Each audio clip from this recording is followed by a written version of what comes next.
Greetings, traveler. I'm glad to see you in my tavern. Here you may rest after a hard road, drink a mug of good ale, and listen to an old, honest witcher's tale, one that smells of smoke, winding roads, and silver coins. The wind carried the scent of smoke long before Geralt reached the village.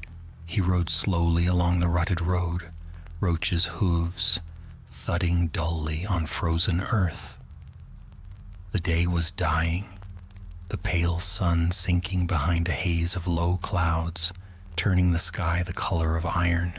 Somewhere beyond the hills, a column of smoke twisted upward, thin and gray against the darkening heavens. It rose from the same place the villagers had whispered about in every tavern, from Ellender to Maribor, Orsden and its cursed manor that burned without end. Geralt of Rivia tugged lightly on the reins. Roach snorted, uneasy. The witcher's cat-like eyes narrowed, tracing the smoke. He had seen strange things in his years. Drowners in riverbeds, cursed princesses in crypts, and beasts born of nightmares. But a fire that would not die? That was something new. He passed the first cottages as the last light bled away. Orsden was small, a cluster of thatched roofs huddled together as if for warmth, surrounded by fields long untended. Doors shut fast as he approached. A child's face flickered behind a shutter, then vanished. Dogs barked and fell silent. The war had driven fear deep into the marrow of these people. Fear of soldiers, fear of monsters, fear of what they could not name. Geralt dismounted before the village inn, a low, sagging building with a sign that creaked in the wind. The embered tankard. He led Roach to the stable, tossed a few coins to the boy who appeared from the shadows, and stepped inside. Warmth met him. Firelight, the smell of stew, and the cautious hush that followed a stranger's arrival. He felt eyes on him. Witchers were not common here. Their medallions, their swords, their yellow eyes made them half legend, half curse themselves. Geralt said nothing. He moved to the counter, ordered ale, and waited.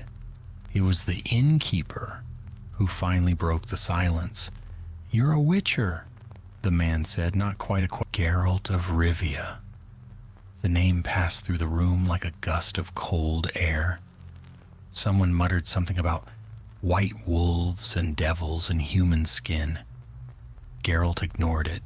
He took a drink, waited for the ale's bitterness to settle on his tongue, and said evenly, "Heard you've got a problem nearby. A house that won't stop burning." The innkeeper's face tightened. He wiped his hands on a rag. "Best you don't speak of it, Witcher. That house is cursed. Been burning 7 years now. No rain can quench it, no priest's prayer can cool it. We stay clear of the hill, and so should you." Geralt raised an eyebrow. "Someone's paying for the curse to be lifted?" The man hesitated. "I, Lord Everard of the neighboring barony, posted a reward, gold enough to tempt fools. But those who've gone haven't come back. Fire doesn't touch the walls, but it takes the men, leaves nothing but ash." Geralt's medallion gave a faint tremor, a tingle like a cold breath against his throat. He turned slightly, scanning the room. Magic, old and bitter, clinging to this place like soot. "Tell me what you know," he said quietly. The innkeeper glanced at the patrons, then leaned close. "It was Lord Roderick's house, fine stone manor on the hill. He went to war years ago. When he came back, he found his wife with another man, locked them both inside, set the torches himself. The blaze lit half the sky that night. They say her screams carried all the way to the river. And since then?" Geralt asked. The man swallowed. "Since then, The house has never gone dark. The lady's spirit burns in the windows, they say, and her husband, his wraith haunts the woods crying for her name. Hunters hear him at dusk. Those who follow the sound don't return. Geralt drained his cup and set it down with a soft thud. Where can I find this Lord Everard? The innkeeper frowned. You truly mean to go there? I've come this far. He gave directions. A man, as Geralt turned to leave, an old woman near the fire spoke up, voice thin as parchment. Don't trust the priest, she rasped. He's been saying that the fire's a sign from the gods, but he's the one growing rich off fear, selling charms, blessing fields, all for coin. Geralt inclined his head in thanks. Appreciate the warning. Outside, the wind had turned sharp, the air thick with the promise of snow. The Witcher mounted Roach and rode through the darkened fields. The hill was easy to find. Even from afar, its summit glowed. Not bright, but steady, like a wound that would not heal. As he drew closer, he saw the silhouette of the manor. Black stone walls crowned in orange flame. The fire swaying without sound or smoke. The light flickered across the frozen ground, making shadows leap like dancers. Geralt dismounted at the edge of the clearing. The heat was real, the kind that licked skin, that breathed like a living thing. But there was no wood burning, no fuel, just eternal flame bound by magic. He muttered a curse under his breath and drew the sign of Ard in the air. The burst of telekinetic force struck the fire and vanished. The blaze did not waver. Geralt's medallion quivered again. He heard something behind him, a whisper carried on the wind, a woman's voice, faint but clear. Help me. The Witcher turned, hand already on the hilt of his silver sword. Nothing, only darkness and the sigh of trees. The voice came again, closer this time, almost pleading, help me, free me. Geralt's eyes narrowed. He had faced wraiths before, restless souls bound to grief, vengeance, or betrayal, but never one that could command flame. He tightened his grip on the hilt. All right, he murmured to the empty air. We'll see what binds you. And in the flickering firelight, something moved within the manor's windows. A figure of ash and flame, watching him. The night deepened, and the flames atop the hill burned on, as if the stars themselves had fallen and set the world alight. Geralt stood still for a long while, the frost glittering in his hair, the heat from the cursed house brushing his face like a fevered breath. The wind shifted, carrying with it the faint scent of lilac and char. A woman's perfume mingled with smoke. He had smelled it once before, long ago, in another place. The Witcher shook the thought away. The dead had their own perfumes. He circled the manor slowly, keeping to the shadows. No guards, no beasts, no traps. Only scorched ground and a silence that pressed against his ears. Where grass once grew, there was ash. The very stones of the hill had blackened, yet the house itself stood unbroken. Walls dark but uncrumbled, windows intact, though molten light pulsed behind them. Geralt knelt, brushed a gloved hand over the ground, and found a symbol burned into the dirt, a circle of runes etched deep by some ancient hand. The markings shimmered faintly, not with heat, but with power, a binding spell, strong, deliberate, old. He recognized fragments of high speech, the tongue of sorcerers. Whoever had cast this curse had not done so lightly. He rose and looked once more toward the glowing windows. The voice he had heard was gone, but its echo lingered in his thoughts. Help me? Not yet, he muttered. Not until I know who you are. He turned away and made his way down the hill toward the barony where Lord Everard supposedly dwelled. The moon had risen, a cold, sharp crescent, when he reached the manor gates. 2 guards stepped forward, their armor dented and dull, faces pale in the torchlight. "State your business," one barked. "Geralt of Rivia," the Witcher replied evenly. "I've come for the contract on the ever-burning house." The guards exchanged uneasy glances. One spat into the dirt. "You're too late. Lord Everard says the curse is punishment from the gods. Won't waste another coin." Geralt's tone did not change. "He'll speak with me." The second guard hesitated, then shrugged. "Your funeral, Witcher?" They led him through the gates, across a courtyard, littered with broken statues and dead ivy. The house loomed dark against the sky, its windows shuttered, though fires glowed within. At the doors, a servant, thin, trembling, ushered him into a grand hall.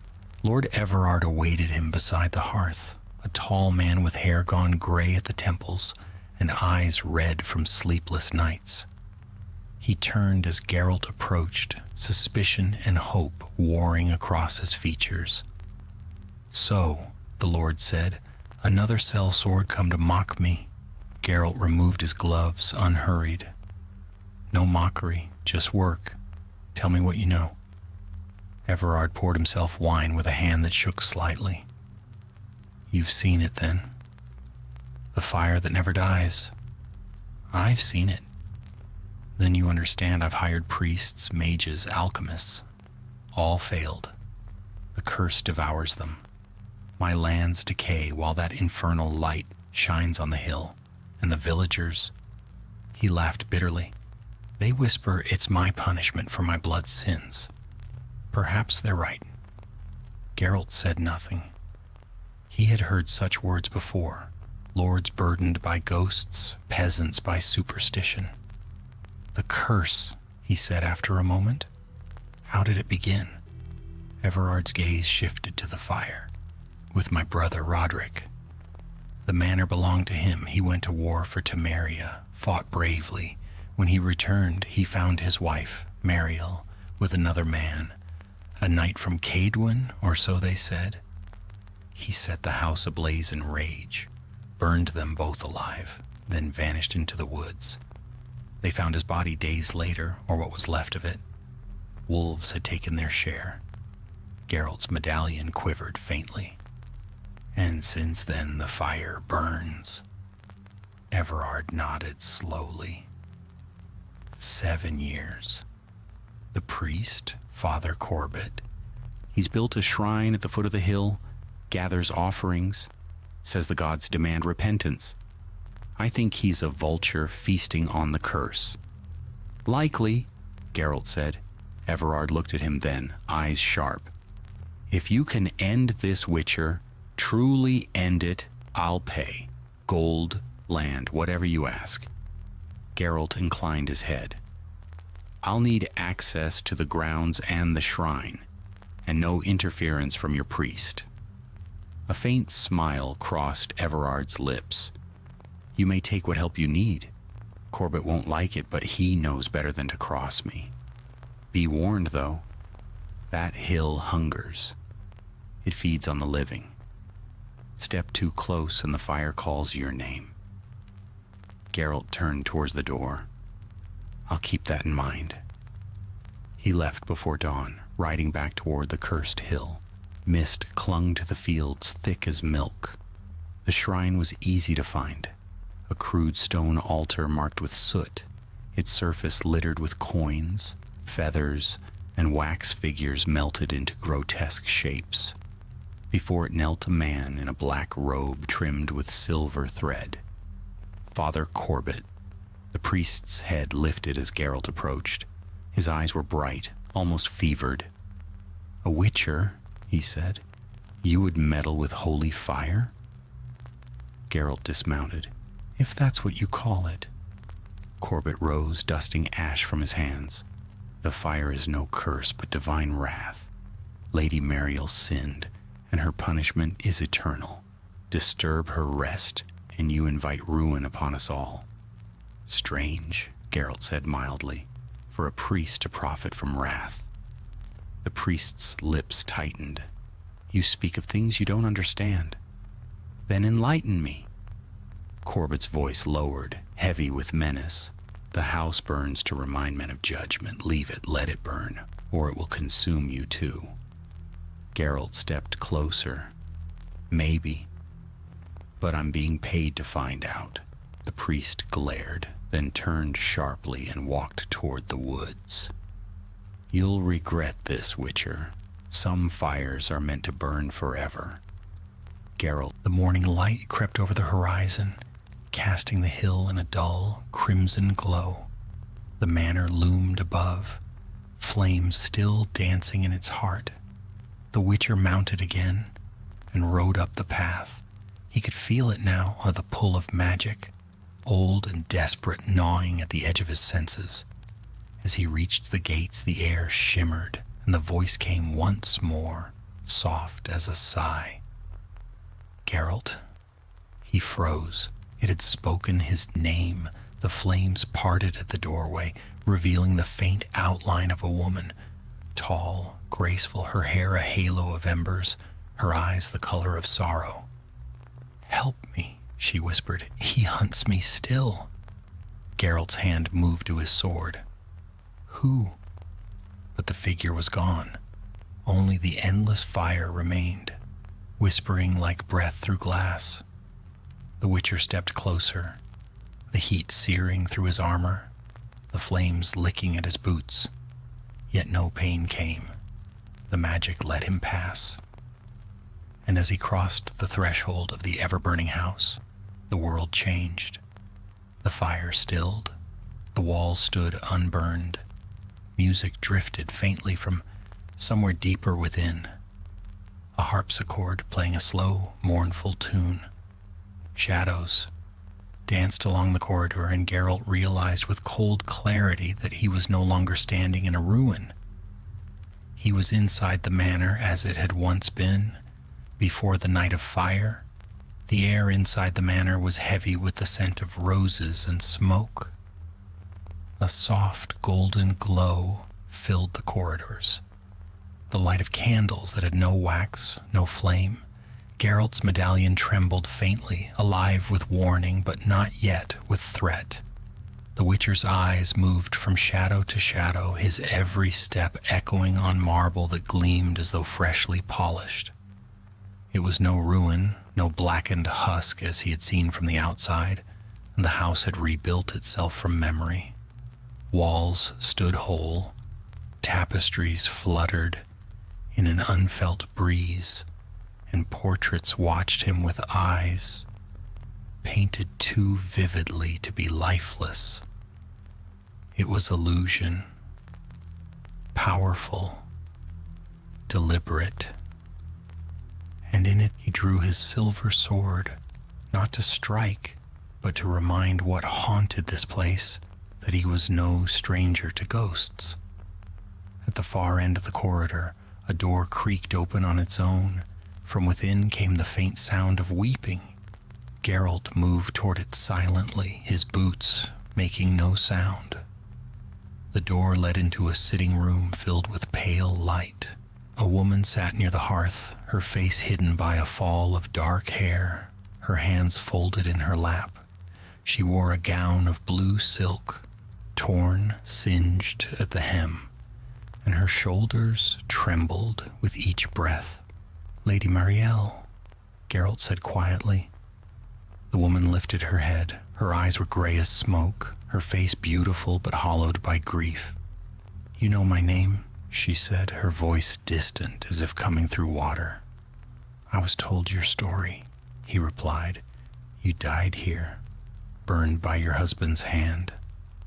She flinched, the air around her shuddering with heat. "His hand? Or his lies?" she murmured. "I see the fire every moment. It never stops. I wake in its heart. I sleep in its ashes." "Why call to me?" Geralt asked. "Because you walk between worlds, she said, lifting her gaze to him. You see truth where others see only flame. He will not let me rest. He hunts me still. Your husband? She nodded.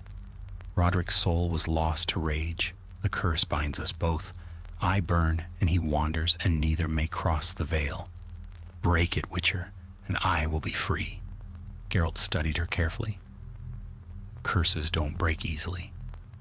They need truth, or blood, or both. A flicker of sorrow touched her mouth. You'll find truth enough in this house.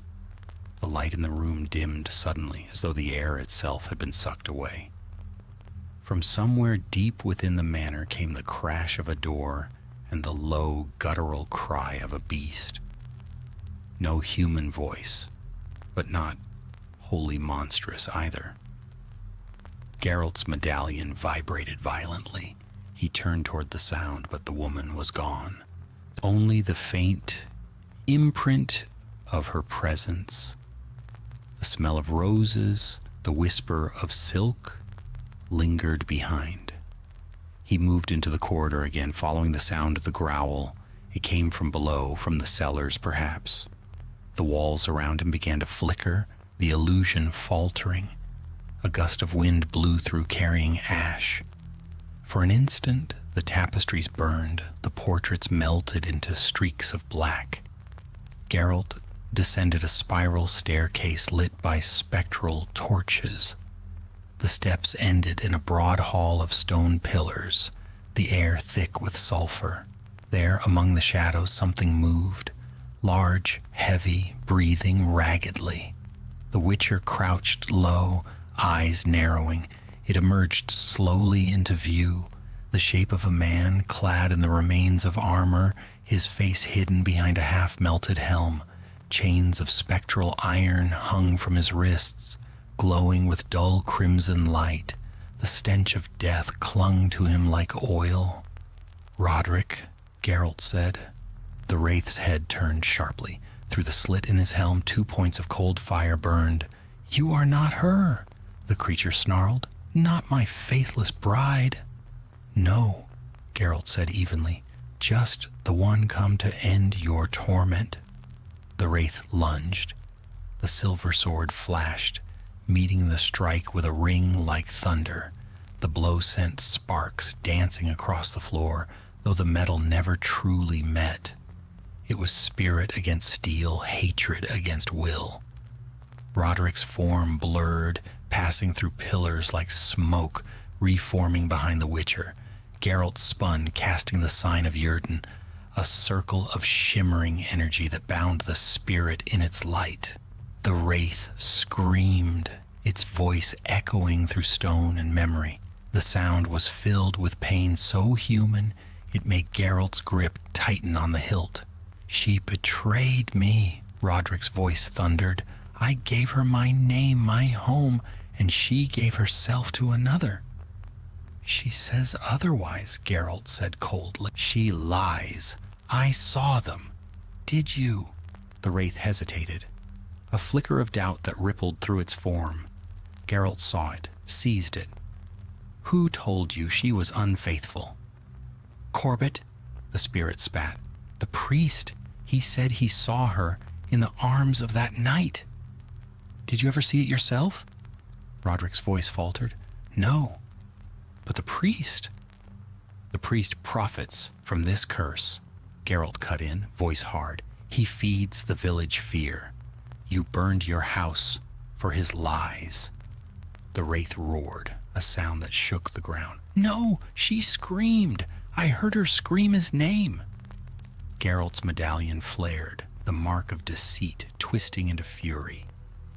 The wraith surged against the Yrden circle, breaking its edge. The Witcher leapt aside as spectral chains lashed out, striking sparks from the walls. He slashed low, silver cutting through mist, severing one of the glowing links. The creature shrieked, dissolving into a storm of fire and shadow. When the air cleared, the cellar was empty. Only the echo of the scream remained. Geralt sheathed his sword and exhaled slowly. The fight was not over. It had only begun. The curse tied Roderick and Mariel together. He could not destroy one without freeing the other. And at the center of it all stood Father Corbett, whose words had birthed this torment. The Witcher ascended the stairs again, the manor flickering between illusion and ruin. In one heartbeat, he walked through silken halls. In the next, through corridors of cracked stone and flame. Voices whispered from every corner, echoes of the night of fire. He saw shadows running, heard the clash of doors, the screams. The memory played again and again, caught in its own snare. Outside, dawn had come. The fire still burned, steady as ever. The sky glowed crimson behind the smoke. Geralt mounted Roach and turned toward the shrine at the hill's base. The priest would answer him one way or another. When he reached it, Corbett was there kneeling before the altar. At the Witcher's approach, he rose slowly, a smile curling his lips. "I warned you," he said. "You walked into her sin. The house has claimed you." Geralt dismounted. "It hasn't claimed me yet." "Leave now," the priest hissed, his calm breaking, "before the curse burns your soul, as it did theirs." The Witcher stepped forward, eyes cold. "Tell me the truth, Corbett. You lied to Roderick. You made him believe his wife betrayed him." The priest's face twisted. "I told him what he needed to hear. She was proud, vain. She rejected the god's order. I only gave justice its spark."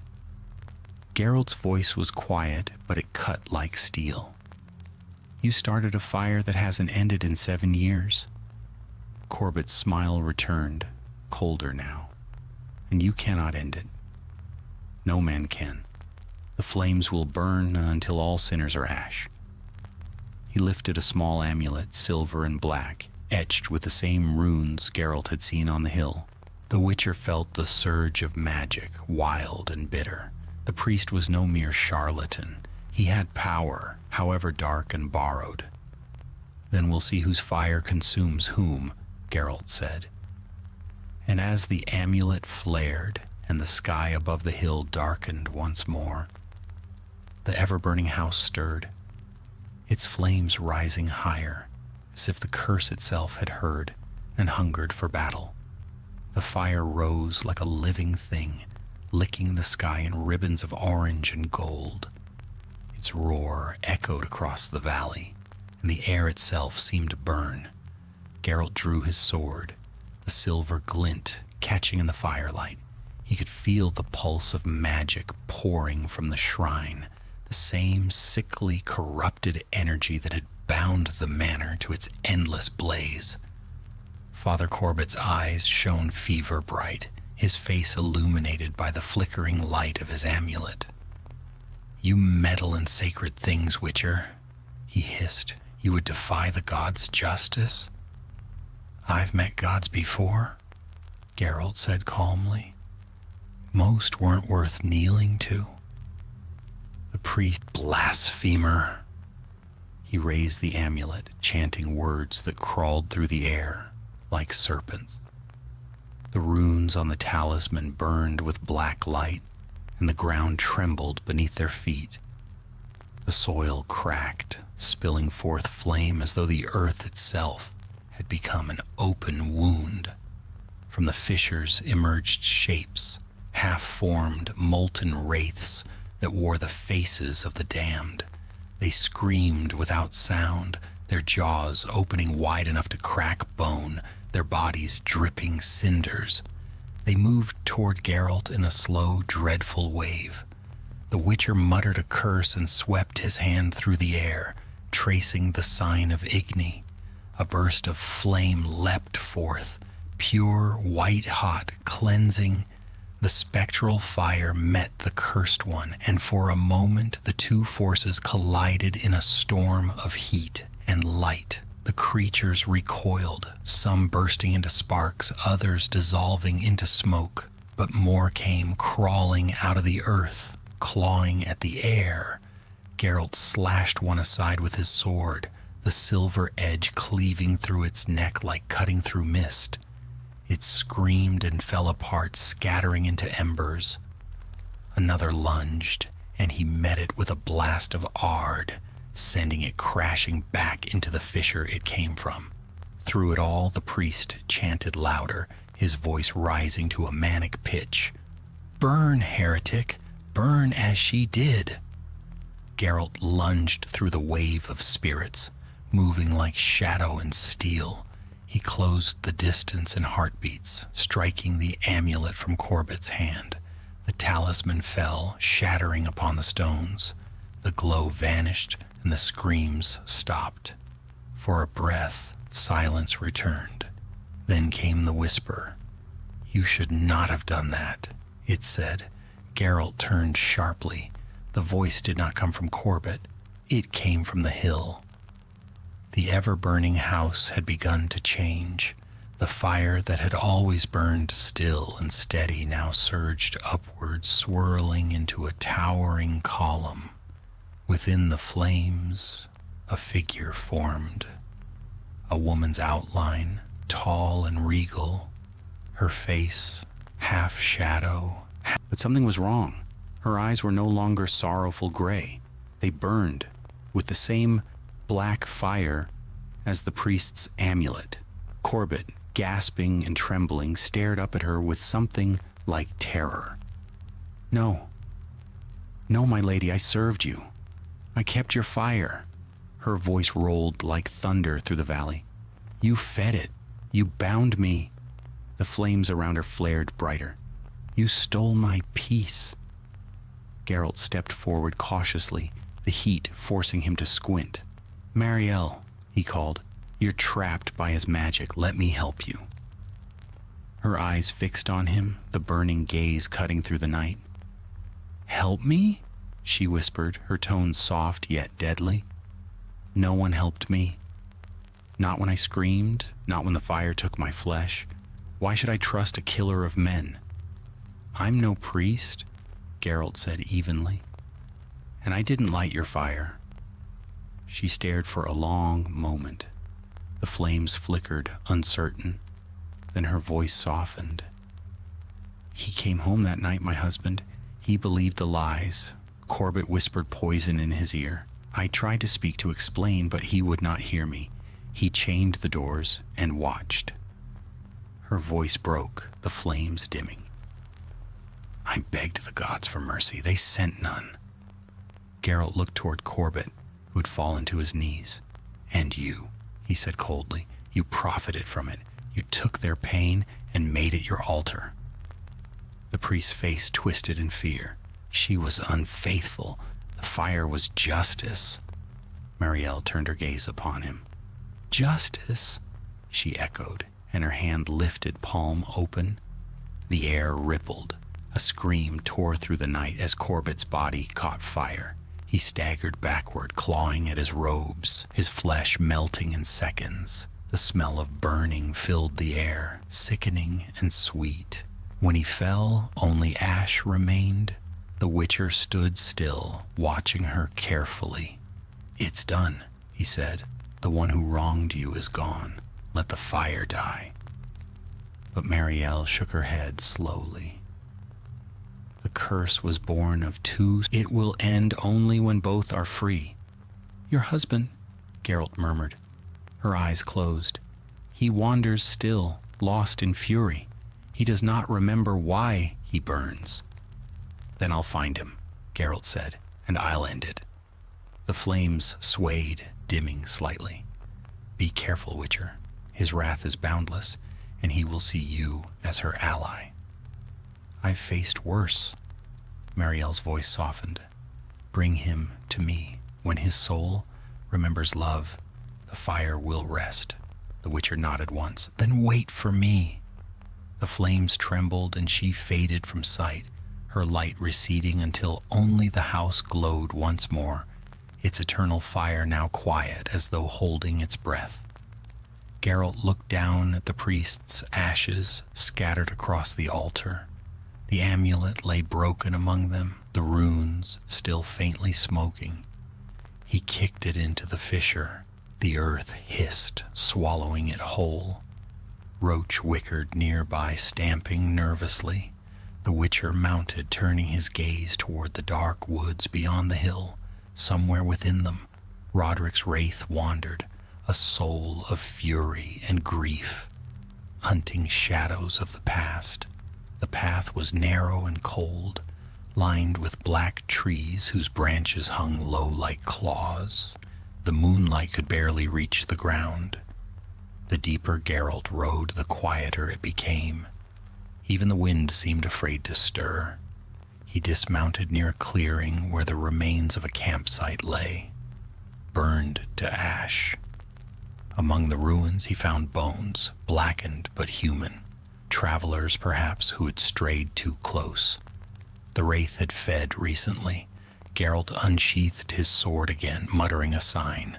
A soft violet glow spread over the ground, marking faint tracks that shimmered like frost. He followed them into the thicket. After some time he heard it, the sound of armor clanking faintly, the hiss of metal on stone. Then a whisper carried on the wind. Muriel. The voice was low, broken, hollow. It came from the clearing ahead. There, beneath a twisted oak, his armor gleamed faintly with firelight from within, and his eyes burned like twin coals. Geralt approached, blade ready. Roderick of Orsden, he called. Your wife waits. The truth has come to light. The wraith turned, the sound of metal grinding echoing through the woods. Truth? It growled. There is no truth, only betrayal. She was innocent, Geralt said. The priest lied to you. He's paid for it now. For a heartbeat, the wraith faltered. The fire in his eyes dimmed slightly.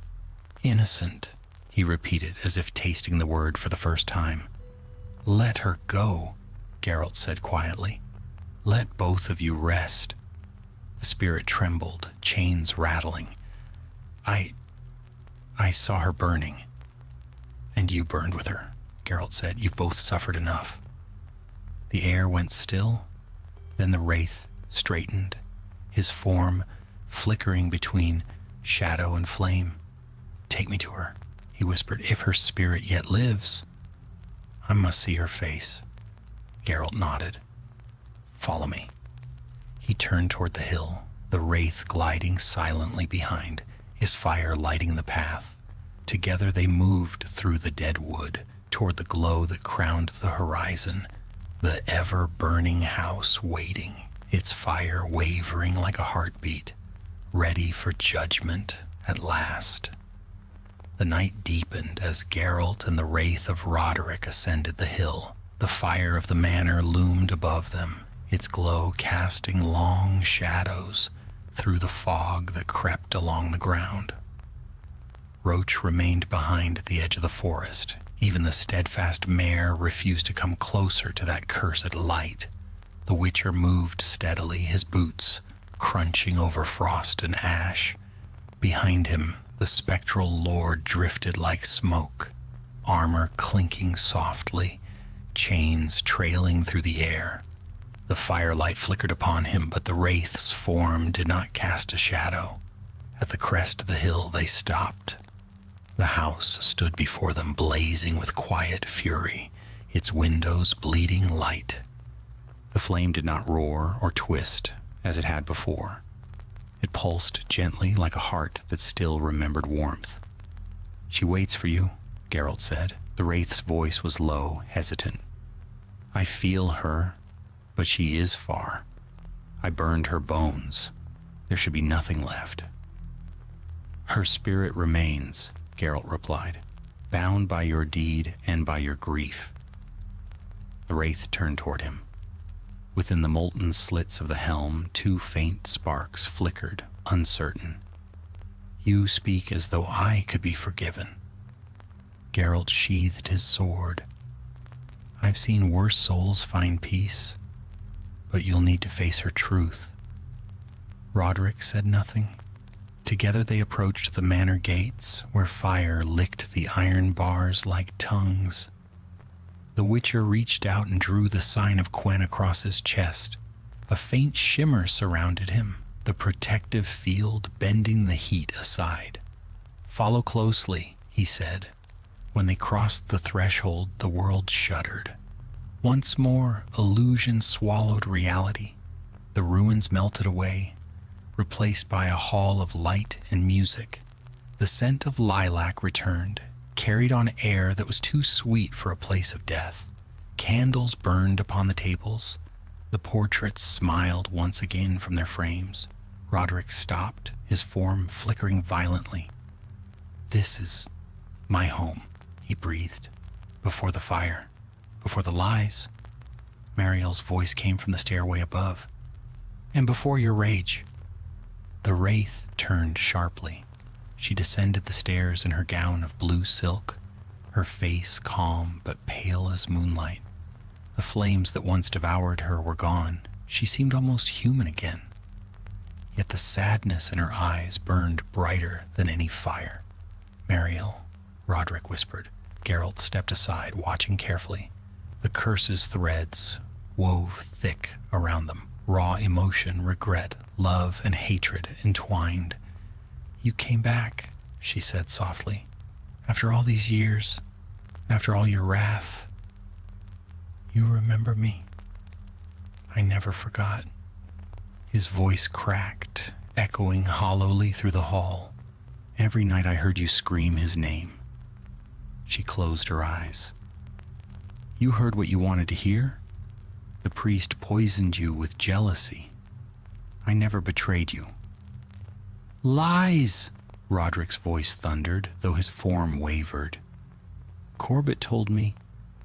"Corbett wanted what you had," she interrupted, her tone rising for the first time. "Your land, your title, me. He saw your weakness and fed it. You listened, and you killed us both." The air trembled. The fire along the walls flared, threatening to consume the illusion again. Geralt's medallion vibrated violently. Anger, regret, magic, all colliding. Roderick staggered back, clutching his head. "No, I saw you." "What you saw was what he showed you," she said, stepping closer. "A conjured lie. Had you listened, had you looked into my eyes that night, you would have known." The wraith faltered, dropping to his knees. The armor cracked, revealing flickers of pale light beneath. "Marielle, I loved you," she whispered, "even after the flames, even after death. But love, twisted by hatred, becomes a prison. You must let me go." The Witcher felt the curse reaching its breaking point. The air thickened, heat rippling through the floor. He stepped forward quickly, drawing his sword. Not to fight, but to anchor the energy that gathered like a storm. "Both of you," he said firmly, "must release what binds you, or the fire will never end." Roderick looked up. The light in his eyes wavered like dying embers. "If I release her, what remains of me?" Geralt met his gaze. "Peace." The wraith shuddered. For a moment silence fell. Then he rose slowly, turning toward Marielle. "I see you now," he said. "Not the flame, not the sin, just you." She reached out a trembling hand. "And I see the man you once were." Their hands touched, and the fire exploded outward. The manor dissolved into light, and Geralt was thrown back against the ground. For a heartbeat, he saw both souls suspended in the air, bound by a cord of... Then it snapped. The world fell silent. When Geralt opened his eyes, dawn had broken. The hill was gray with ash, and the ever-burning house was gone. Not a stone remained standing. Only a shallow crater of blackened earth marked where it had stood. He pushed himself up, brushing soot from his coat. The air smelled of rain, clean and cold. His medallion lay still against his chest. No more tremor, no more curse.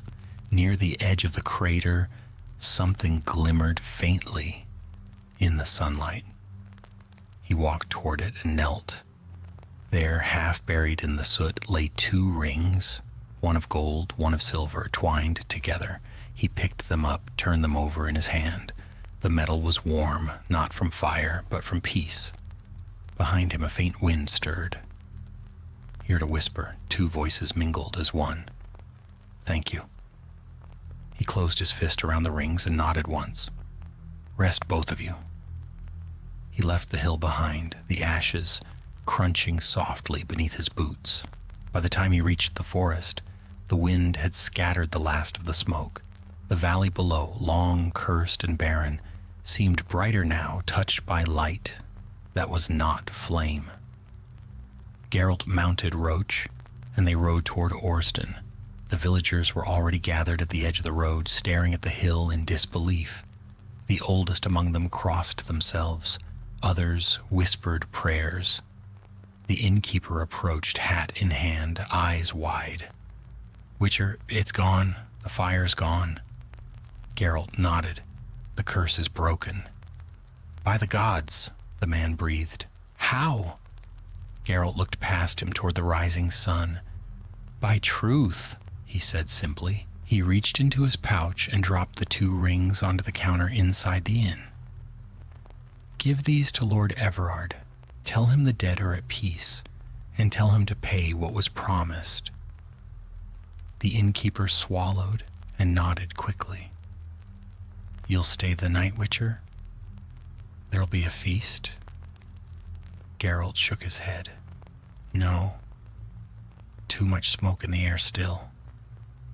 The road stretched ahead, long and empty, the frost melting under the first warmth of morning. Behind him, the people of Orston would speak of the Witcher who ended the fire that no storm could quench. They would whisper of the cursed lovers whose souls had finally found each other in death. And somewhere, carried on the morning wind, the faintest echo of laughter drifted through the air, a man's and a woman's entwined, fading into the quiet of dawn. Geralt of Rivia rode on, the tale behind him already turning into legend. The road from Orston wound north through forest and field, the earth thawing under the first whisper of spring. The war had passed through this land long ago, leaving scars still visible, burned cottages, empty watchtowers, graves marked with stones instead of names. Yet now, for the first time in years, peace hung faintly in the air, fragile as the mist over the meadows. Geralt rode without hurry. The sun was pale and kind, the road quiet save for Roach's steady steps. Behind him, the tale of the ever-burning house would already be spreading from mouth to mouth, whispered by travelers, shaped by wine and wonder. It would grow teeth and wings, as all stories did. The Witcher did not mind. The dead were at rest, and that was what mattered. Still, he could not shake the memory of their voices, the sorrow in Marielle's eyes, the trembling rage in Roderick's. He had seen countless curses broken, countless souls freed, yet each left its mark. Magic bound by pain left traces even on those who did not wield it. As the day stretched long, Geralt guided Roach toward a river crossing, marked on no map. A rickety bridge spanned the waters, its planks warped with age, and beyond it a solitary hut stood among willows. Smoke curled from its chimney, the smell of herbs carried faintly on the wind. "Not bad timing," he murmured to Roach. "Could use something warm that isn't tavern swill." As they drew closer, an old woman appeared at the doorway. She was bent but not frail, her eyes bright as river stones. She watched him approach with the calm of one who has seen much and fears little. "Evening?" Geralt said, reining in his horse. "Evening, Witcher," she replied without surprise. "I saw the fire die 2 nights past. The land breathes easier now." Geralt regarded her curiously. "You knew of the curse?" "I knew of it before it was born," she said, turning back into her hut. "You'd best come in if you want your answers." The wind carries memories tonight. Inside, the air was warm and thick with the scent of sage and smoke. Dried herbs hung from the beams, and a black cat watched from the corner, tail curled around its paws. The woman poured something dark into 2 wooden cups and slid one toward Geralt. "Drink. It'll keep the ghosts from following." He raised an eyebrow but drank. The liquid burned pleasantly, carrying a faint taste of honey and something older. "Who are you?" he asked. "An old fool who meddled in what should have been left to time," she said. "Name's Marta. I was midwife to Lady Marielle once and servant to Lord Roderick's mother before that. I warned him of Corbett's tongue, but men in love are deaf to reason." Geralt nodded slowly. "You knew the priest's lies would ruin them." She sighed. "Aye. Corbett came from Nilfgaard's border, knew the darker prayers, the forbidden runes. He twisted the villagers' faith, turned Roderick's jealousy into a weapon. The night before the fire, he came to me, demanded I give him a charm, a draught that would dull conscience and strengthen wrath. I refused. He took it anyway." Her hands trembled slightly as she spoke, the memory still sharp. "I saw the hill burn from my window, and when I went to the ruins days later, I felt the curse take root. It fed on grief, on love betrayed. No storm could quench it because the flame was not of this world. You could have warned others." "I did," she replied, her tone hard. "But people believe priests before witches, as they always have." The black cat mewed softly, rubbing against her leg. Geralt set his cup down. "It's done now. Both souls are free." The old woman smiled faintly. "I know. The air tastes sweeter. Still, such magic leaves a scar on the land. For a while, you'll find strange dreams near that hill. Lights wandering through the mist, voices in the reeds. But no malice, just memory." He rose to leave. "Then the land will heal." Marta looked up at him, eyes glinting in the firelight. "Perhaps, but I wonder, Witcher, did it heal you?" Geralt paused, hand on the doorframe. "Curses aren't all born from spells," he said at last. "Some burn quieter." She chuckled softly. "True enough. Safe road, White Wolf." Outside, dusk had fallen. The river shimmered with the last light and frogs croaked in the reeds. Geralt mounted Roach and crossed the bridge, the boards creaking beneath them. Behind him, the hut's firelight flickered through the willows, then vanished as the forest swallowed it whole. For a time he rode in silence, following the road north toward Vizima. The wind carried the smell of damp soil and pine, the promise of rain. The world felt clean again, emptied of fire and deceit. Yet somewhere deep in his thoughts, the words of the old woman lingered. Did it heal you?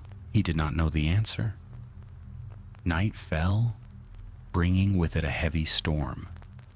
Lightning split the sky, thunder rolling across the hills. Geralt guided Roach toward an old watchtower half sunken in the mud. It would do for shelter. He tied the horse beneath the arch and stepped inside, brushing rain from his cloak. The place was long abandoned. Moss grew thick over the stones, and a broken banner of Temeria hung limp against the wall. He built a small fire, fed it with dry twigs from his pouch, and sat beside it, listening to the rain beat against the roof. It was then he heard it, not a voice but a tune, a lullaby. He frowned. It came from outside, somewhere beyond the tower's entrance. The melody was soft, fragile, hauntingly familiar. He rose, drawing his sword, and stepped into the rain. There was nothing, only the empty road and the curtain of water. Yet the song continued, weaving through the thunder. Geralt followed it to the edge of the trees. There, upon a fallen branch, sat a single raven, feathers slick with rain. Its eyes gleamed faintly red, unnatural in the stormlight. When it spoke, its voice was not its own. "Thank you, Witcher." Geralt's hand tightened on his sword. "Marielle?" The raven tilted its head. "Peace does not end, Geralt of Rivia. It merely changes shape. We go where fire cannot follow." Then the bird spread its wings and vanished into the storm, leaving only silence behind. Geralt stood motionless for a long time. Then, with a slow breath, he sheathed his blade and returned to the tower. The fire crackled softly, steady against the storm. He sat once more, the warmth chasing away the chill, and let his eyes close. When he dreamed that night, he stood upon a hill that no longer burned. Flowers grew through the ash, and in the distance 2 figures walked hand in hand toward the sunrise. He watched them go until the light swallowed them, then turned away, the wind cool upon his face. Morning came clear and quiet. The storm had washed the sky clean. Geralt saddled Roach, and together they rode east toward the next contract, the next story. The world for now was at peace. Behind them, the ashes of the ever-burning house slept beneath the soil, their fire at last extinguished, not by rain or sword, but by the truth of love, cruel and enduring as time itself. The days that followed were quiet, marked only by the rhythm of hooves and the whisper of wind through the trees. Geralt had grown accustomed to solitude, yet even in the stillness, something from Orsden clung to him, the faint scent of ash, the flicker of fire that lingered behind his eyelids when he closed them at night. He rode north toward the Pontar, through lands scarred by war, but stirring back to life.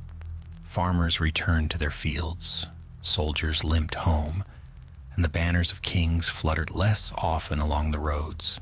In villages, folk spoke in cautious voices about peace, as if afraid the word itself might summon new battles. At dusk on the 5th day, he reached a crossroads marked by a weathered post and a small shrine to Melitele. He dismounted, stretched stiff limbs, and studied the sky. Gray clouds rolling low, swollen with the promise of rain.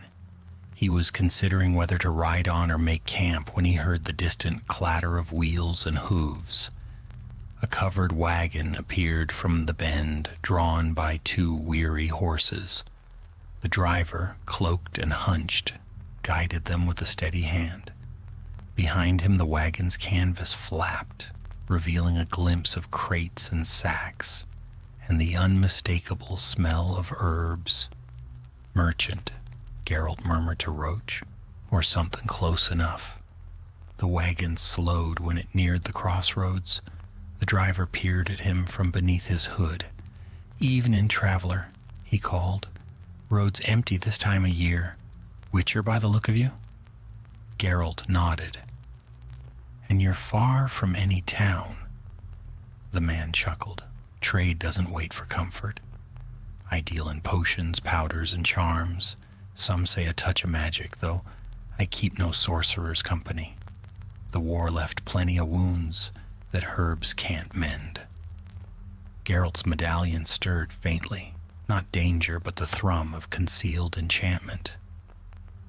"You sell charms?" "Aye. Good luck against curses, protection from spirits, even a draft or 2 for sleepless nights." The merchant smiled, showing crooked teeth. "Interested?" "Depends on the price." The man climbed down, rummaged in a crate, and held out a small vial filled with clear liquid. "For those haunted by fire or ghosts." Geralt's eyes narrowed. "You've been near Orsden." The merchant froze for half a heartbeat, then nodded slowly. "Aye. Word travels fast. They say the curse is lifted." "That true?" "It's gone," Geralt said simply. The man exhaled, relief washing over his features. Praise be, that fire haunted the roads for years. I lost half my trade passing near that hill. Some nights, you could see faces in the flames. He glanced toward the north uneasily. Strange things linger after such magic. You'd do well not to tarry. Geralt bought the vial anyway, tucking it into his pouch. As the merchant drove off, rain began to fall, soft at first, then steady. The Witcher took shelter beneath a gnarled oak, built a small fire, and watched the world fade to gray around him. For a time there was only the patter of rain and the hiss of embers. Then faintly he heard a voice, distant, female, calling for help. He rose at once, every instinct sharp. The voice came from the northern road, beyond the next bend. He extinguished the fire with a boot and mounted Roach. The sound grew clearer as he rode, hoarse, desperate. When he reached the clearing, he saw a wagon overturned in the mud. 2 horses lay dead, arrows jutting from their sides. A man sprawled beside them, unmoving, blood dark against the rain-soaked earth. A woman knelt beside the wagon, clutching her arm. Her dress was torn, her hair plastered to her face. When she saw him, her eyes widened. "Please, bandits, they took my boy." Geralt dismounted, scanning the trees.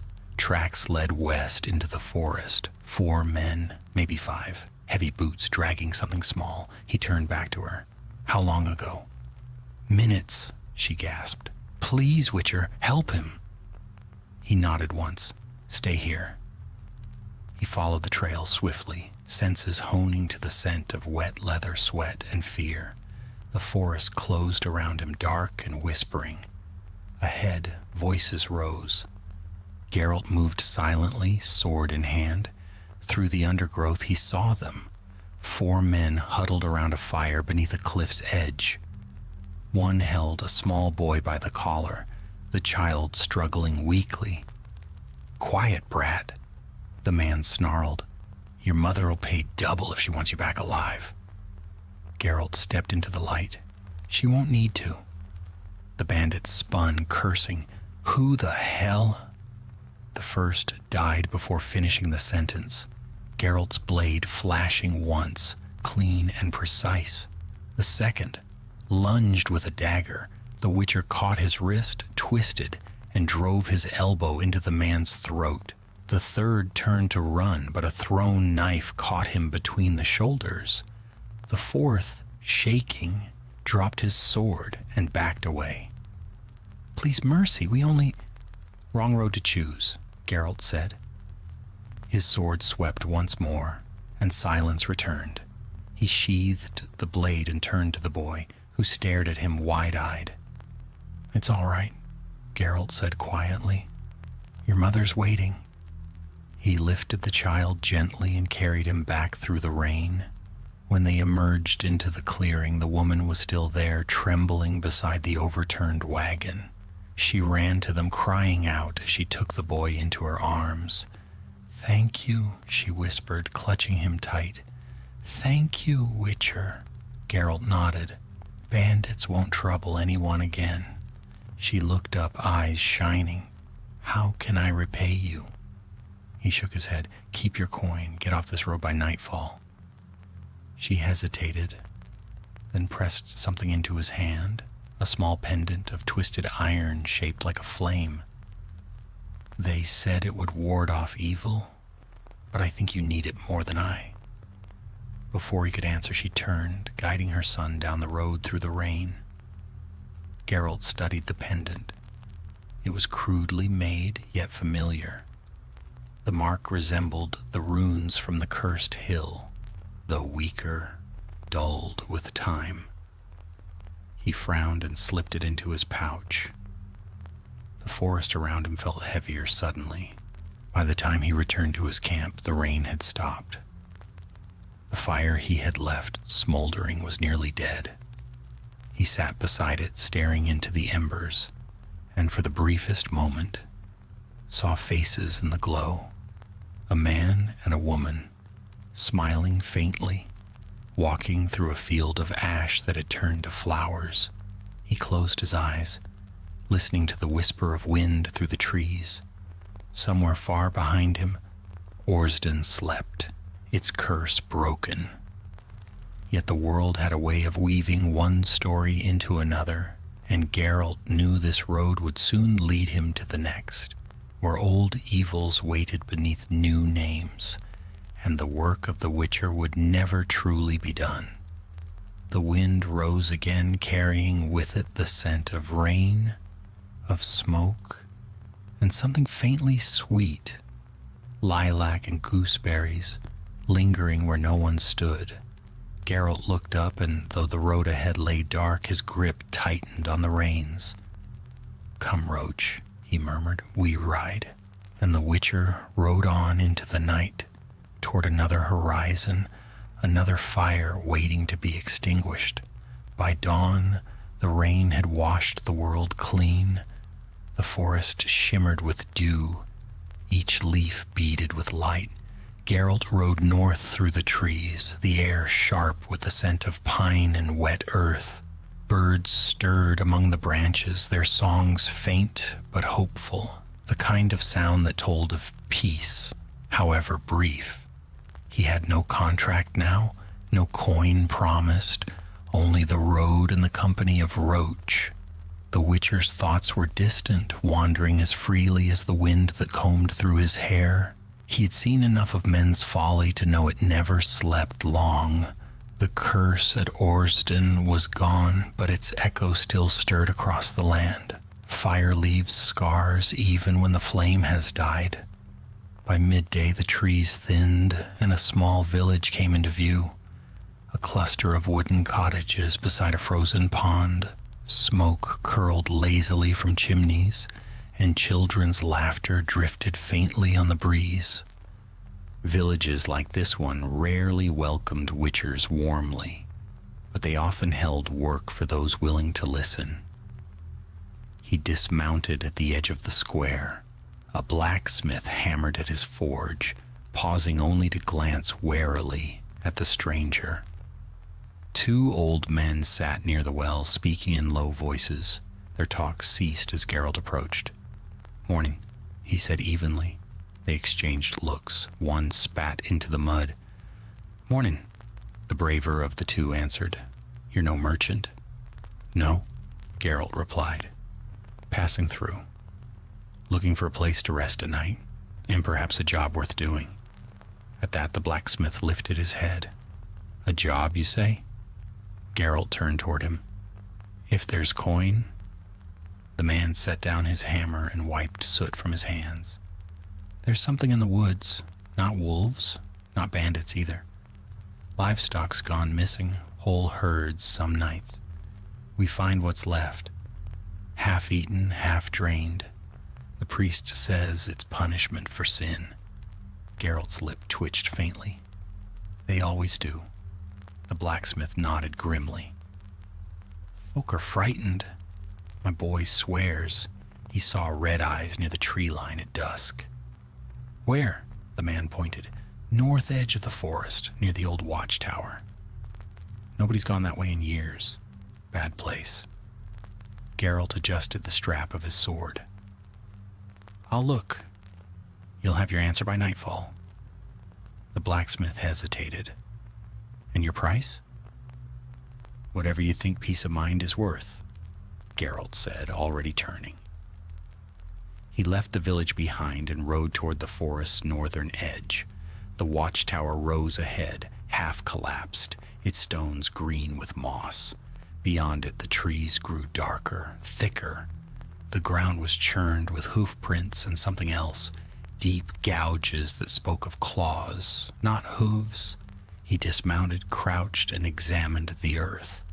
The marks were fresh, the blood still tacky. The smell struck him a moment later. Iron, rot, and something sweeter beneath it, like spoiled wine. A vampire, perhaps. A lower one. Fledgling or Echimara, He followed it into the woods, every step careful, deliberate. The canopy thickened, and the light dimmed to a dull green. After an hour, he came to a clearing where the trees bowed inward, their trunks twisted by old magic. A carcass lay at the center, a stag, its throat torn open, body drained to the last drop. Around it the ground was dry, though rain had fallen only the night before. Geralt drew his silver sword. The air was wrong. Still, heavy, watchful, his medallion vibrated once, then stilled. A whisper drifted through the clearing. "You should not have come." The voice was smooth, low, and carried an echo that was not human. Geralt turned slowly. At the edge of the clearing stood a figure cloaked in gray, hood drawn low. Only the faint gleam of pale skin was visible. "I've been told that before," Geralt said. The figure stepped forward. The hood fell back, revealing a woman's face, beautiful, ageless, eyes like burnished gold. A higher vampire, she smiled faintly. "And yet you always come. It is your curse." Geralt did not lower his sword. "Yours too, it seems. Dead deer, drained livestock. That's a poor meal for one of your kind." "I feed rarely," she said. "The beast you seek is not mine." "Then whose?" She tilted her head, studying him. "There's another.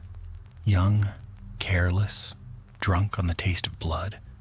I sought to end him before he drew attention, but you arrived sooner." Geralt kept his stance loose. "Where is he now?" Her golden eyes flicked to the shadows behind her. "Close. He hunts even now, and he is hungry." The words had barely left her lips when something lunged from the darkness. A blur of pale flesh, claws flashing. Geralt pivoted, the sword slicing upward. The creature screeched as silver met its arm, severing flesh that smoked and sizzled. It was a fledgling, just as he suspected, its face twisted, feral. The older vampire moved with blinding speed, intercepting its next strike, her hand driving through its chest like a spear. The fledgling howled once, then went limp, dissolving into ash that scattered on the wind. The clearing fell silent. Geralt lowered his sword. Efficient. She looked down at the ash staining her hand. He was newly turned. "I hope to reason with him, but thirst makes fools of us all." "Seems you saved me some work." Her eyes lifted to his, unreadable. "Or perhaps I've taken work from you. Do you charge coin for monsters already dying?" He sheathed his sword. "I charge coin for keeping villages safe, and they'll be safe now." She stepped closer, the faint scent of roses clinging to her cloak. "You smell of smoke," she said, "and sorrow. Old fire." Geralt's expression did not change. "I've walked through worse. I do not doubt it." Her voice softened, almost kind. "But you carry ghosts. They whisper around you." He met her gaze steadily. "Most people do. They just don't listen." The vampire smiled faintly, as if amused. "Perhaps. Then I'll leave you to your ghosts, Witcher." She turned, vanishing into the trees without sound. Geralt stood alone for a long moment, watching the place where she'd been. Then he crouched, gathering a pinch of ash between his fingers.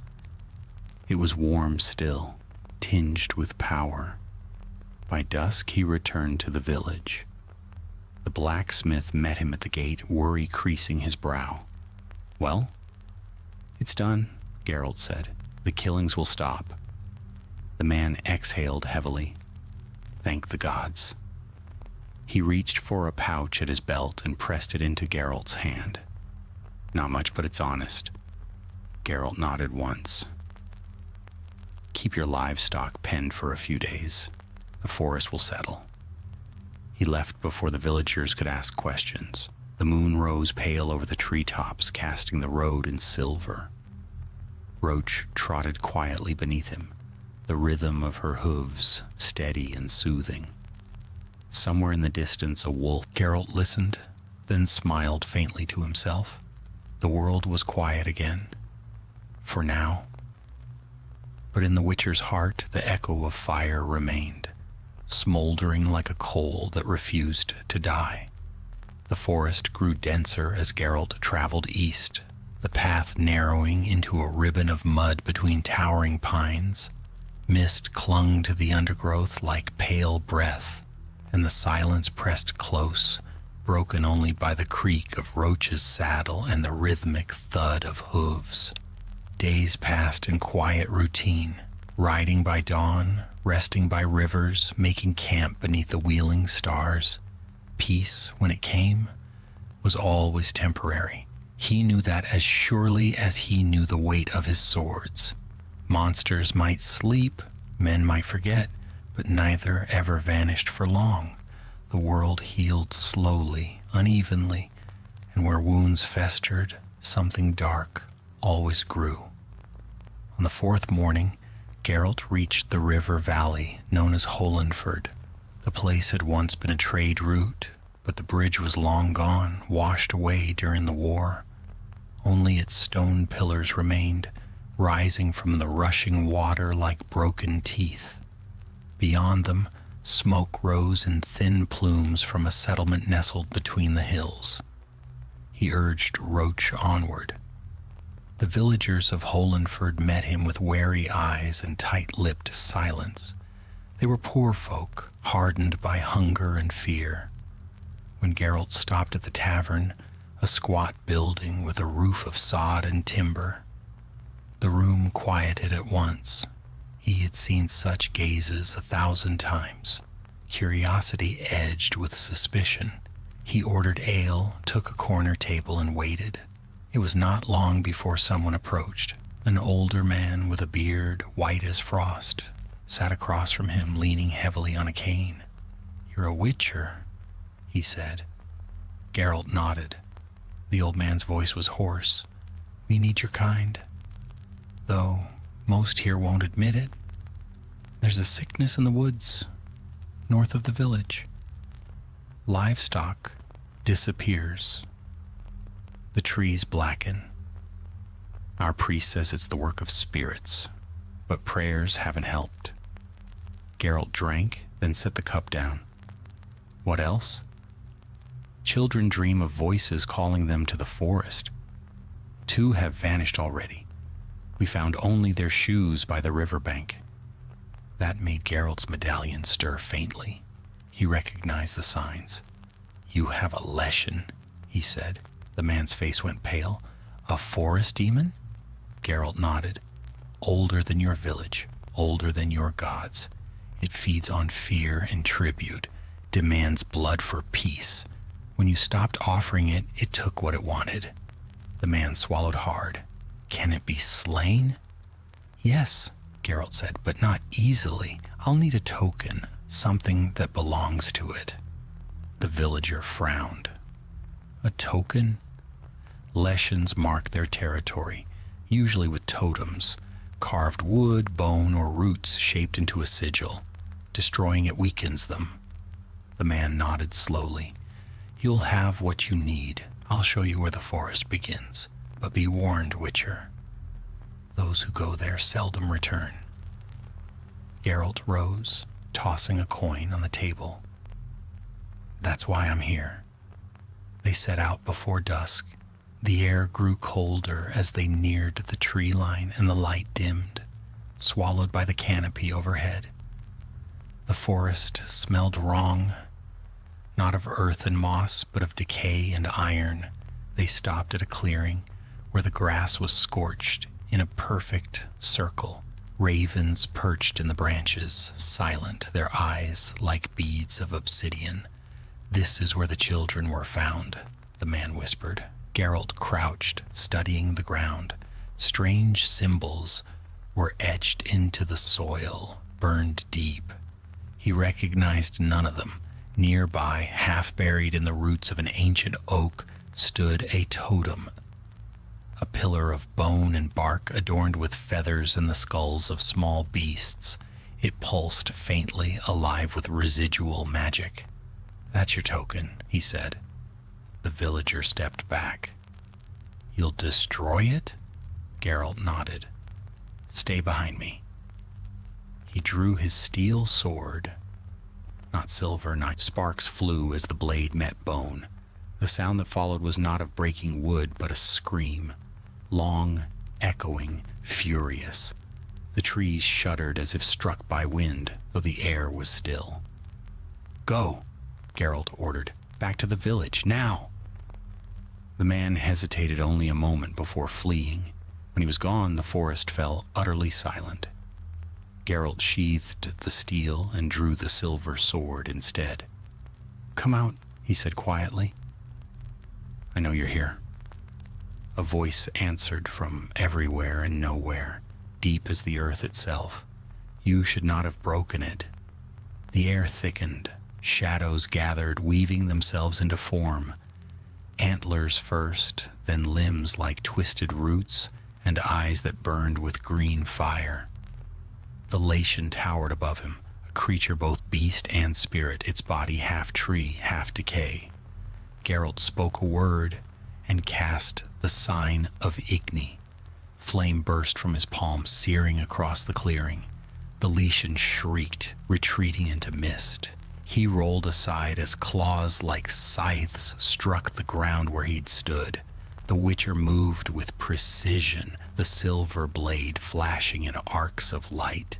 Sparks flew where it met bark and bone. The creature howled, vanishing and reappearing among the trees, striking from every side.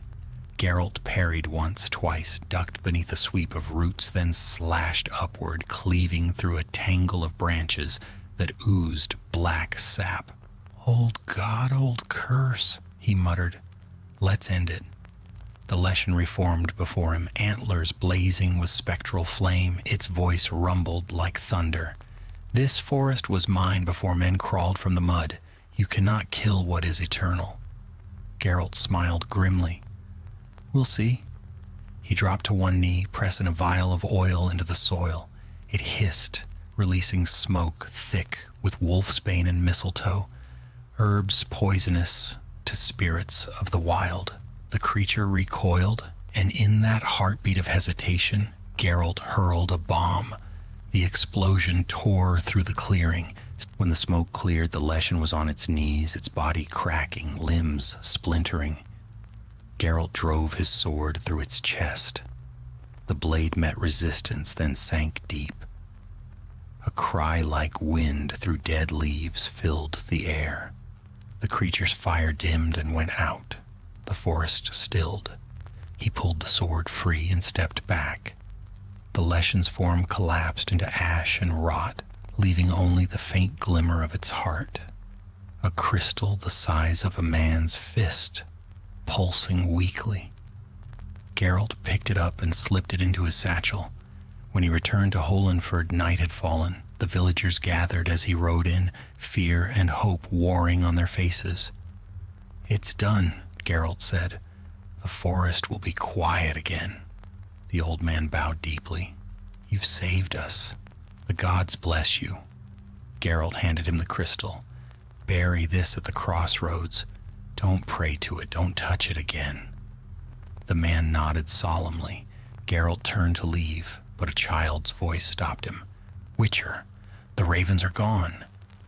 He looked up. The sky above the forest was empty, clear of wings, for the first time in months. The stars shone unobstructed, sharp and cold. Geralt mounted Roach, his silhouette outlined by the glow of torchlight. "Keep your fires low," he said. "The woods are sleeping. Let them rest." And as he rode away into the night, the wind rose behind him, soft, almost grateful, carrying the scent of pine and something older, deeper. The forest would live on, its spirit broken but not dead. And Geralt of Rivia, Witcher of the Path, would ride toward the next shadow, waiting beyond the horizon.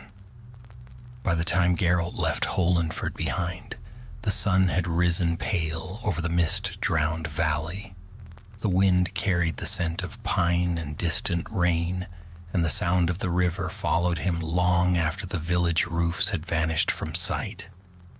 The Witcher rode without hurry. The world felt cleansed, washed of its fever for a fleeting moment, but he knew that peace was a thin skin stretched over darker things. The path led east through the lowlands where the forest gave way to moor and marsh. Reeds rustled in the wind, and cranes took flight from pools of black water that mirrored the sky. It was wild country, where no king's banners flew and no roads bore names. By midday, Geralt came upon a signpost leaning at an angle, its lettering half faded by years of weather. One arrow pointed toward Marin's Hollow, another toward Veller Bridge. 3 leagues. He dismounted to read it more closely. A woman's shawl was caught on the post, torn and stained dark at one edge. Blood. He crouched, eyes narrowing. The soil nearby was disturbed, hoof prints small and deep, and the marks of a struggle. Drag lines led into the reeds. Something or someone had been taken. He touched the ground, feeling the faint tremor of lingering magic. Not human. He rose slowly, scanning the horizon. The air was still. Too still. The kind of stillness that came when the marsh held its breath. Roach stamped uneasily, tossing her head. Geralt patted her neck. "Easy, girl. We'll take a look." He led the mare along the edge of the marsh until the ground grew soft beneath his boots. The reeds whispered around him, taller than a man's head, and the water lapped at the edges of his path. Then he saw it, a glimmer of fabric tangled on a branch, and beyond it, a body half submerged in the mud. A woman, her hair matted with moss, her throat torn open. Her face was pale and drawn, as though something had drained not only her blood, but her very life. Geralt examined the wound. Wide, circular, almost surgical. Not claws, not teeth. Leeches? No, too precise. He felt his medallion stir again, faint but insistent. A curse, then, or something born of one. He straightened and turned toward the water. Ripples moved beneath the reflection of the sky. Something shifted. A pale shape gliding slowly through the shallows. Geralt stepped back, drawing his silver sword. "Come on, then," he said quietly. The water erupted. A figure burst from the depths, tall, lean, draped in dripping weeds. Its skin was slick and white as bone, its eyes 2 black voids. It moved with impossible speed, striking at him with arms that ended in hooked fingers. Geralt parried the blow, sparks flying where silver met sinew. The creature shrieked, retreating into the water only to lunge again. He pivoted, slashing low, the blade cutting through its thigh. A gush of black blood hissed into the marsh. The Witcher muttered a word and traced the sign of Quen. The protective field shimmered around him as the creature struck again, its claws glancing off the invisible barrier. He countered with a blast of Igni, flame leaping across the damp air, searing its chest. The stench of burning rot filled the clearing. The creature staggered, half immersed, keening like a dying wind. "You should not be here," it hissed in a voice that gurgled like water through reeds. "This place is mine." "Then I'm evicting you," Geralt said, and drove the sword clean through its heart. The creature convulsed once, then dissolved into the water, its body breaking apart into ribbons of slime that melted away. The ripples spread outward, then stilled. Geralt waited, listening. Only the reeds swayed. The curse was broken, or at least silenced. He wiped his blade and sheathed it, glancing once more at the woman's body. A villager by her dress, likely from Marin's Hollow. He found a small pendant around her neck, a crude charm of bone carved into the shape of a fish, protection against river spirits. It hadn't saved her. He pocketed it and turned back toward the road. The village couldn't be far. When he reached Marin's Hollow by sunset, the sky burned. The settlement was small, little more than a dozen cottages clustered around a wooden chapel. Smoke curled from chimneys, and the smell of peat fires hung heavy in the air. People watched him from behind doors and shutters.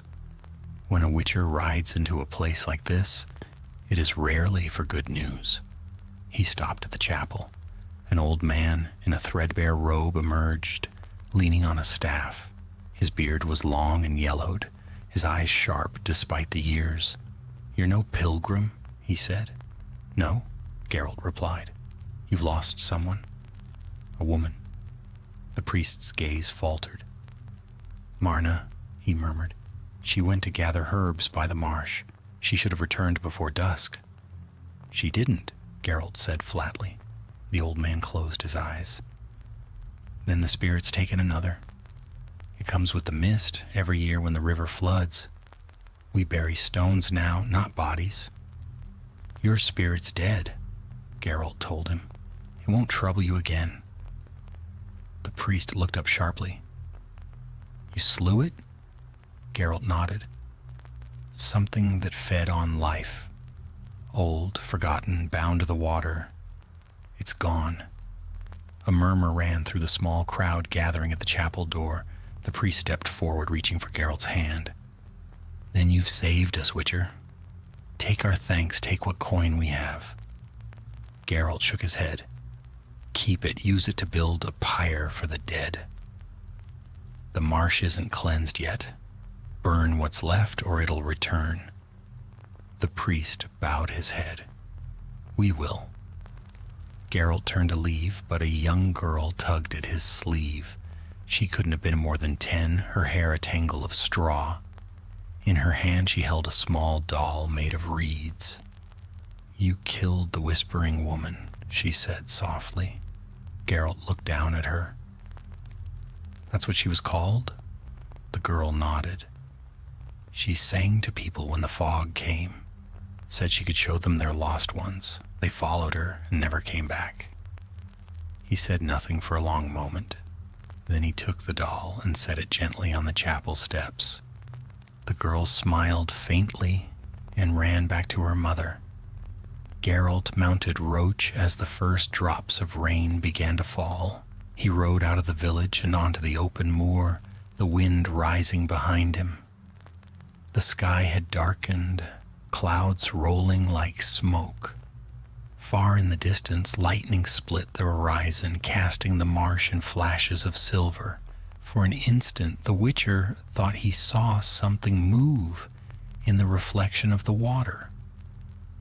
A figure standing tall among the reeds, pale and silent, watching. Then it was gone. He rode on through the storm, until night swallowed the road, the rain washing away the blood and the memory alike. Another monster slain, another curse undone, another story fading into the mist. But in the heart of the Witcher's medallion, a faint tremor lingered. Not warning, not danger, merely a whisper like breath upon the wind. "We never truly die." He said nothing. He simply spurred Roach onward, and the darkness closed behind him. The road bent eastward into country few men traveled. The moors gave way to rocky hills, their slopes scattered with the bones of long-dead trees. The air here felt heavy, laden with the scent of rain and iron. Ravens wheeled overhead, their cries sharp and distant. Geralt rode in silence, the rhythm of Roach's hooves steady beneath him. The storm from the night before had passed, leaving behind a washed, colorless world. He followed an old trade path, its stones half buried beneath moss. Once it had carried caravans between Cadwin and Temeria. Now it was little more than a scar across the land. He saw the remains of wagons along the way, rotted wheels, broken axles, the occasional glint of rusted steel. Bandits or monsters, it made no difference. Time devoured all traces alike. By evening he reached a ridge overlooking a valley bathed in mist. There, nestled beside a narrow river, stood the ruins of a fort. Its towers were half collapsed. Smoke curled faintly from within, though no sound of men or beasts carried on the wind. Geralt dismounted, tying Roach to a weathered post. "Stay," he murmured, running a hand along her neck. The mare snorted softly, uneasy. The Witcher descended the slope, boots crunching over loose stones. As he drew closer, the air changed. His medallion trembled, not violently, but with a slow, deliberate rhythm, like the beat of a heart. Magic, old, buried deep beneath the stones. The fort's courtyard lay half flooded, the cobbles slick with moss. Broken spears jutted from the ground, relics of a battle long forgotten. In the center stood a well, its rim carved with runes worn smooth by time. Geralt approached, peered into the darkness below, and caught a faint glimmer of movement, water rippling far beneath. Then a voice spoke, soft and weary, from the shadows of the courtyard. "Leave this place, Witcher." Geralt turned. A figure stood at the base of the tower, a man cloaked in tattered robes, his face half hidden beneath a hood. The glint of metal showed at his throat, a medallion, circular, bearing the sigil of a sun half obscured by shadow. "You're no bandit," Geralt said. "Nor are you," the man replied, "but your presence stirs what should sleep. Then you know what lies beneath this fort."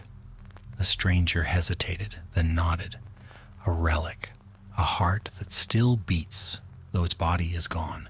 The mages once called it the Aidhane Core. They sought to draw power from it, to twist the lines of chaos to their will. But the earth rebelled. The fortress sank into itself, and all within were consumed." Geralt studied him. "You're a survivor?" "A guardian," the man said, "bound to keep others away. For 100 years I've watched the foolish come seeking power. None have left. And yet the power remains." The hooded man's tone darkened. "He grows restless. The storm you pass through, soon the valley will burn." Geralt approached slowly, hand resting on his sword. "Then let me end it." "You can't," the guardian whispered. "It's not a beast to slay or a curse to lift. It's life itself, corrupted. If it wakes, it will devour the land. Then why warn me at all?" The man's eyes, pale and fever bright, met his. "Because you're the only one who might contain it." Before Geralt could answer, the ground beneath them shuddered. Stones cracked, dust rising in clouds. A sound like a heartbeat rolled through the air, deep, resonant, and impossibly vast. The well's water surged upward in a column of light, blinding and pure. The guardian stumbled back. "It's begun!" Geralt cursed and drew his sword. The pulse grew louder, faster. The light at the well's center coalesced, taking shape, a form neither flesh nor spirit, shimmering like molten glass. Eyes opened within it, burning with blue fire.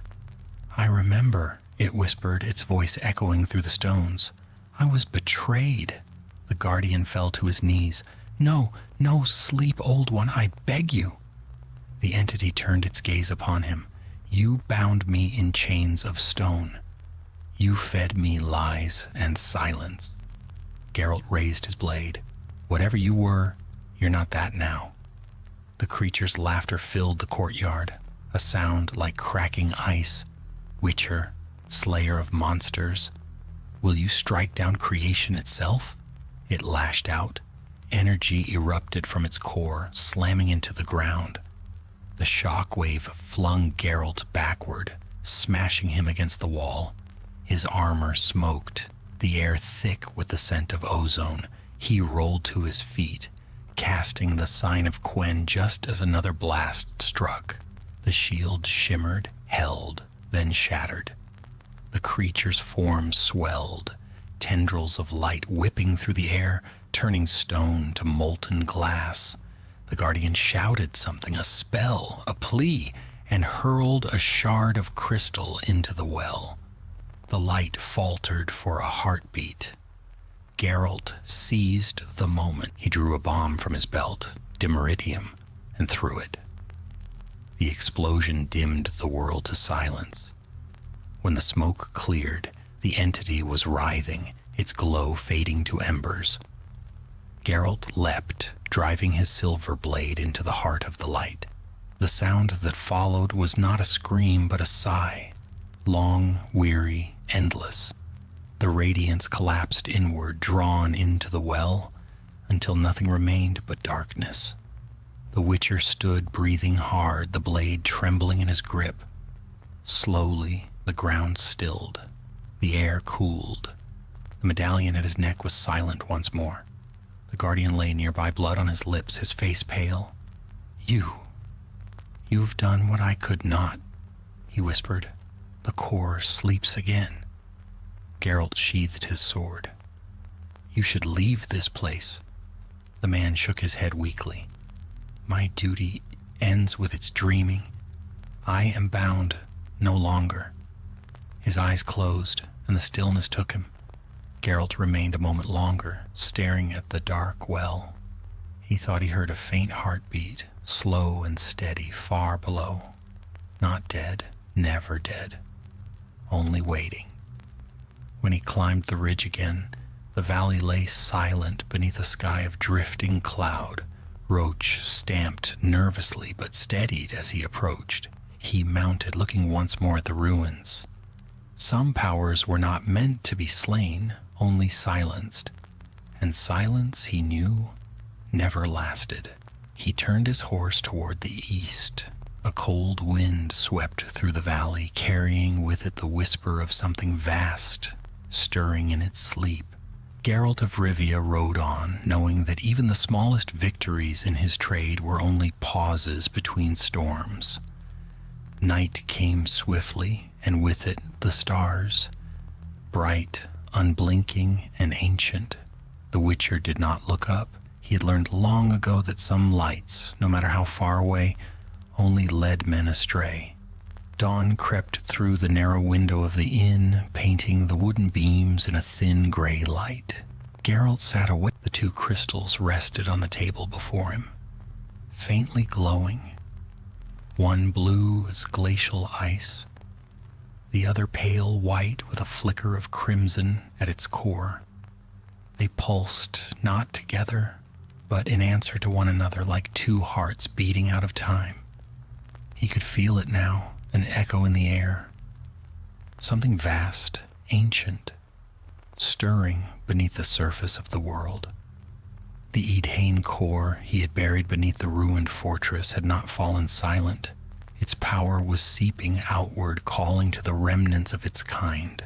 The Ice White's heart had been born of the same chaos, two pieces of a broken whole. Geralt sighed, rising from his chair. The morning smelled of snow. Beyond the shuttered window, the first flakes drifted through the pale light. He fastened his armor, strapped on his swords, and slid the crystals into a pouch lined with runed leather. When he stepped outside, the village was waking.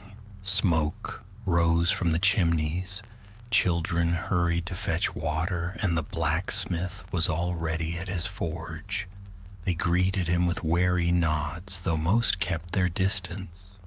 Witchers brought storms in their wake. Everyone knew it, and everyone pretended not to. Roach waited in the yard, breath steaming in the cold. Geralt patted her neck and mounted. The wind had turned sharp, blowing from the north. It carried a sound barely audible, a low hum, like the voice of the world, whispering in its sleep. He followed the sound east toward the mountains. The path wound through gullies of stone and frost-bitten pines, climbing steadily into the high country. Snow deepened as he rode, swallowing the trail. The hum grew stronger, vibrating through the earth beneath Roach's hooves. By dusk, the clouds had thickened, heavy and gray. He found shelter in the ruins of a wayside chapel, its roof half collapsed, its altar buried beneath drifts. Carvings of long-forgotten saints stared down from cracked walls. He built a small fire and ate in silence. The crystals pulsed within him. When he took them out, their light painted the chapel in blue and white. They vibrated faintly in his hand, alive. He frowned. "So you found your voice?" A sound answered, soft, distant, but unmistakably real. A whisper curling through the air, like smoke. "Find us." Geralt stood, scanning the shadows. The voice came not from outside, but from within the crystals themselves, resonating with the wind. He had heard similar things in the ruins of Kaer Morhen, old magic bound to stones, the remnants of creation's first experiments. They were conduits, fragments of the chaos that had given birth to the world and its monsters alike. If they were calling to him, others would hear soon enough. Sorcerers, kings, things worse than both. The Witcher fed the fire and sat again, his back to the wall. Outside, the storm began in earnest. Snow swept through the mountains, whirling like ghosts. He dreamed that night of fire and frost colliding. He saw the ever-burning house rising again from the ashes, its flames licking the sky, and beyond it, the frozen white standing upon the moor. Between them burned a line of light stretching across the land, pulsing like a vein. In its center, something vast and unseen turned its gaze toward him. He woke at dawn to silence. The fire had gone out. The crystals lay cold. Geralt saddled Roach and rode on. The path climbed higher into a pass lined with jagged peaks. Snow swallowed the horizon and the air grew thin.